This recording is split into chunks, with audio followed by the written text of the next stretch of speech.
Siapa yang tidak kenal dengan Insinyur Soekarno, Presiden pertama sekaligus Bapak Proklamator Kemerdekaan Indonesia yang berhasil membuat para penjajah ketar-ketir karena keberanian dan semangatnya dalam memperjuangkan kemerdekaan Indonesia.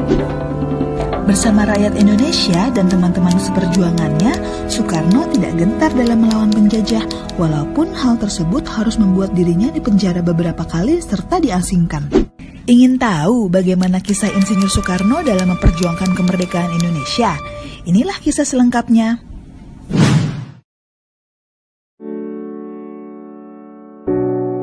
Soekarno lahir dengan nama Kusno Sosrodihardjo pada 6 Juni 1901 di Surabaya.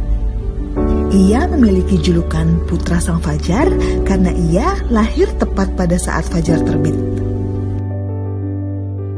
Ia tumbuh dalam keluarga yang terbilang miskin pada saat itu. Sehari-hari, ia dan keluarganya hanya makan ubi kayu dan jagung tumbuk. Pada saat lebaran pun, di saat teman-temannya bermain petasan, ia tidak ikut bermain karena tidak mampu untuk membelinya. Di usia 11 tahun, Soekarno kecil menderita sakit tifus, disentri, dan malaria secara berturut-turut. Sehingga orang tuanya mengubah namanya dari Kusno menjadi Soekarno. Orang Jawa percaya bayi yang sakit-sakitan akan pulih kesehatannya setelah namanya diganti. Pada tahun 1915 atau saat usianya 14 tahun, Soekarno bersekolah di sekolah Belanda di Surabaya bernama HBS atau Hogere Burger School. Ia menjadi satu-satunya orang pribumi di sekolah tersebut.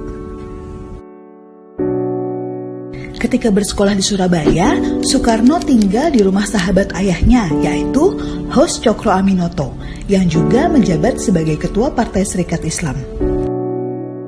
Di rumah sahabat ayahnya tersebut, Soekarno mulai mengenal tentang pergerakan kemerdekaan Indonesia bersama teman-teman satu kosnya. Hal itu turut menggembleng jiwa nasionalisme Soekarno.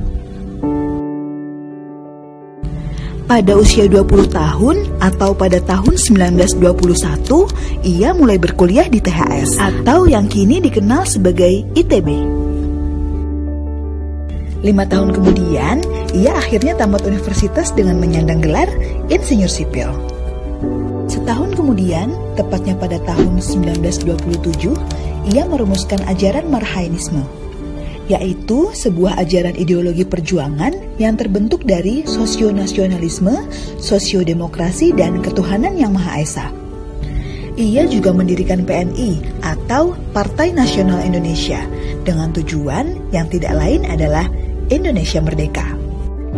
Pada usianya yang ke-28 atau pada tahun 1929, ia ditangkap dan dipenjara untuk pertama kalinya di Bancai, Bandung. Setahun kemudian, Soekarno dipindahkan ke penjara Sukamiskin, Bandung. Tanpa menyerah pada keadaan, Soekarno membuat pledoi Indonesia Menggugat.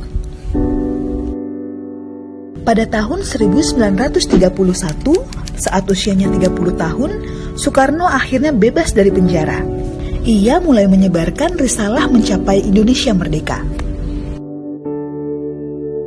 1 tahun kemudian, ia bergabung dengan Partai Indonesia atau Partindo.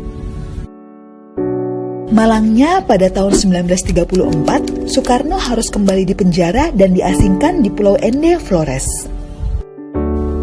Setelah 4 tahun di penjara, pada tahun 1938, ia dipindahkan ke Bengkulu. Ia pun bebas dari penjara pada tahun 1942 atau saat usianya 41 tahun. Di tahun yang sama, Jepang mulai masuk dan menjajah Indonesia.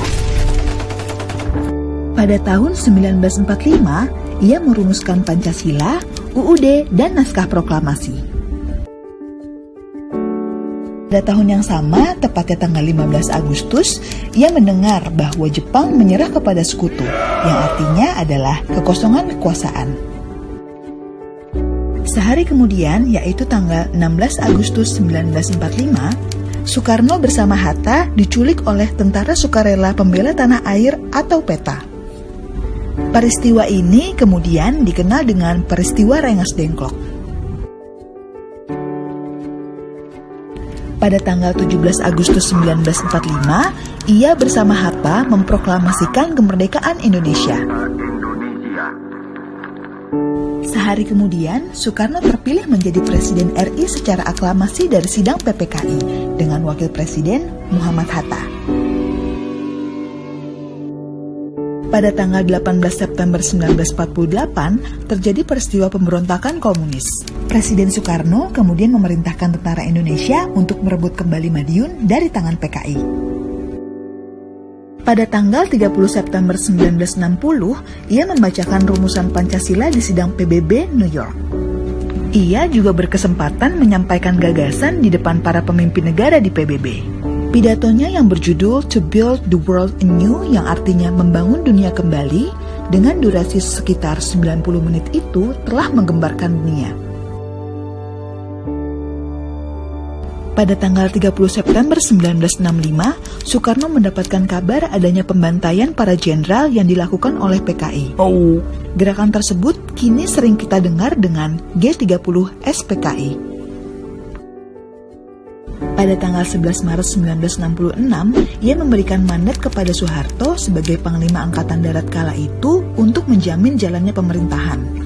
Surat perintah tersebut kemudian dikenal dengan Surat Perintah 11 Maret atau Super Semar. Di usia 65 tahun, tepat tanggal 22 Februari 1967, Soekarno harus turun tahta sebagai presiden dan digantikan oleh Soeharto. Insinyur Soekarno meninggal di usia 69 tahun, tepatnya pada tanggal 21 Juni 1970 di Jakarta. Ia meninggal dikarenakan gagal ginjal.